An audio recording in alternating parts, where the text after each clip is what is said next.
અમદાવાદમાં બીજેપી ઉમેદવાર પર ગેરકાયદે બાંધકામનો આરોપ લાગવામાં આવ્યો છે। ચાંદખેડાના બીજેપી ઉમેદવાર અતુલ મિશ્રાએ ગેરકાયદે બાંધકામ કર્યાનો આક્ષેપ છે। અતુલ મિશ્રાએ 2 ફ્લેટની કોમન જગ્યાઓ પચાવી પાડ્યાનો આરોપ છે। 2 ફ્લેટની કોમન જગ્યામાં ભાજપની ઓફિસ બનાવવાનો દાવો થઈ રહ્યો છે। બીજા ફ્લેટમાં માર્જિનની જગ્યામાં રૂમ બનાવવાનો પણ કોંગ્રેસે આરોપ મૂક્યો છે। ઘરની બહાર કાર પાર્કિંગ પણ ગેરકાયદે ઊભું કર્યો હોવાનો આક્ષેપ છે। રહીશોની સતત રજૂઆતો છતાં કોઈ કાર્યવાહી ન થતી હોવાનો પણ આરોપ છે। કોંગ્રેસ પ્રવક્તાઓનો આક્ષેપ છે કે કોઈ પણ 2 ફ્લેટની વચ્ચે અંદાજે 10 ફૂટની જગ્યા રાખવી ફરજિયાત હોય છે, પરંતુ ચાંદખેડાના ભાજપ ઉમેદવારે ગેરકાયદે દબાણ ઊભું કર્યું છે। આ ભાજપ ઉમેદવારે માર્જિનની જગ્યામાં પાર્કિંગ અને ભાજપની ઓફિસ અને રૂમ બનાવવાનો આરોપ છે।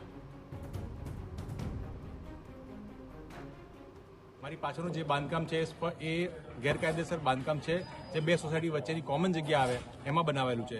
છેલ્લા 2 વર્ષથી બંને સોસાયટીના સ્થાનિક રહીશો દ્વારા વારંવાર રજૂઆત કરવા છતાં એ ડેપ્યુટી કમિશનર હોય, મ્યુનિસિપલ કમિશનર હોય, એ સ્થાનિકમાં ચેરમેન શ્રી હોય, તમામ લોકોની રજૂઆત કરવા છતાં પણ તેમાં કોઈ પણ પ્રકારની કામગીરી લેવામાં નથી આવી।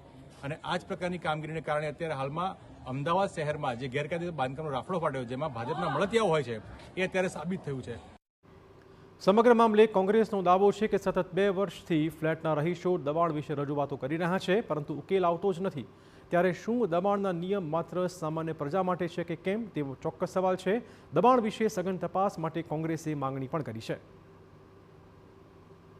મ્યુનિસિપલ કોર્પોરેશનના જે તે હોદ્દેદારો ચૂંટાઈ જાય છે એ અને જે હોદ્દેદારોની નિમણૂક થાય છે એ લોકો આ બધા નિયમોથી પર છે।